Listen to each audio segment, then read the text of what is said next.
এই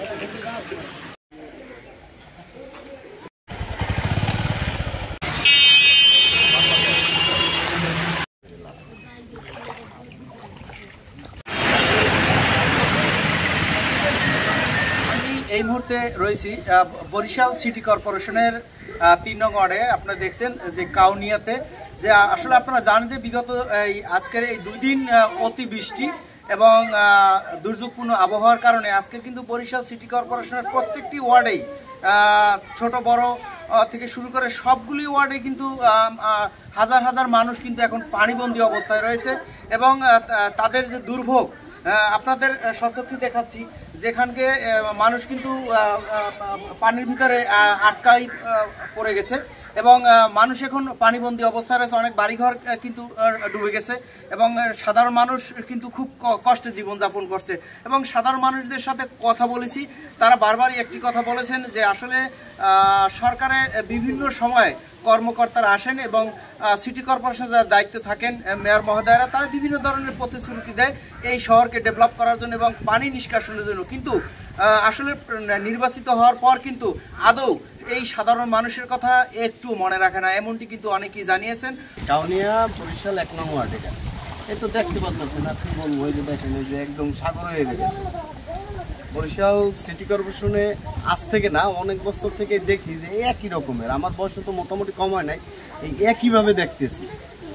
তো অনেক মেয়র আসে, অনেক মানে ওই পরিবর্তন হয়, কিন্তু আসলে কেউ ওই রকমের একটা উদ্যোগ নেয় না যে আসলে এই একটা ডেভেলপের মতো কিছু একটা করে দেখাবে, এরকম কিছুই আমরা আসলে দেখি। মানে এখানকার সুগারেজ লাইনের ব্যবস্থা খারাপ, যার কারণে পানিটা সরতে পারতেছে না। মানে ড্রেনের ব্যবস্থাটা খুবই খারাপ। সমস্যাটা হয়েছে আপনার ড্রেনগুলো পরিষ্কার করা হয় না এবং খাল যে খনন করা হয়েছে, নামে মাত্র খাল খনন করছে, জায়গার মাটি জায়গায় রয়েছে, যার কারণে পানিও নামতে পারে না। এই রাস্তার পানিগুলো জমে রয়েছে, ড্রেনেও পানি নামতে পারে না, ড্রেনগুলো একটা রয়েছে।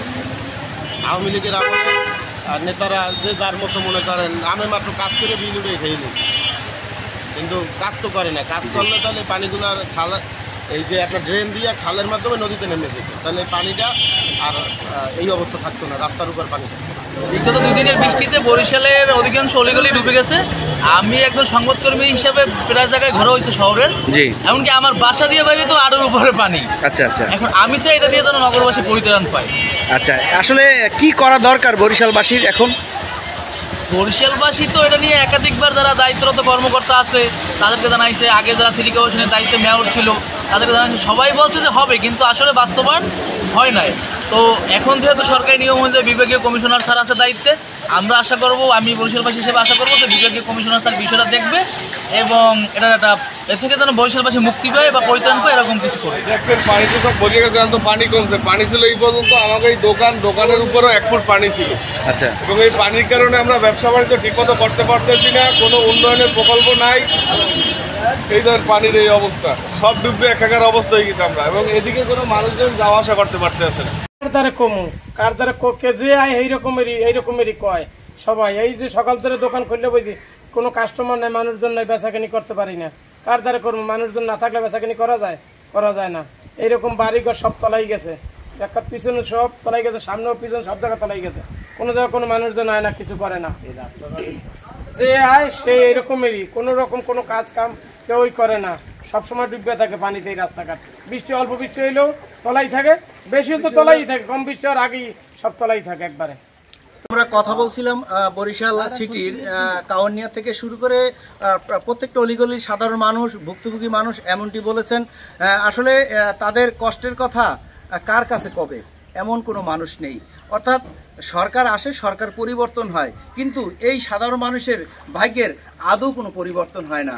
এবং বরিশাল সিটি কর্পোরেশনের আসলে কথা ছিল এই পানি নিষ্কাশন থেকে শুরু করে ড্রেনের ব্যবস্থা থেকে শুরু করে তারা উন্নয়ন করবে, কিন্তু এই কাউনিয়াবাসী কিন্তু সেই উন্নয়ন থেকে বঞ্চিত বিগত দিনে রয়েছেন, এখনও রয়েছেন, এবং হাজার হাজার মানুষ এখন কিন্তু গৃহবন্দী হয়ে রয়েছে এবং সাধারণ মানুষ, খেটে খাওয়া মানুষ, তারা কর্মহীন হয়ে পড়েছে। আসলে তাদের এই দুঃখের কথা কার কাছে কবে?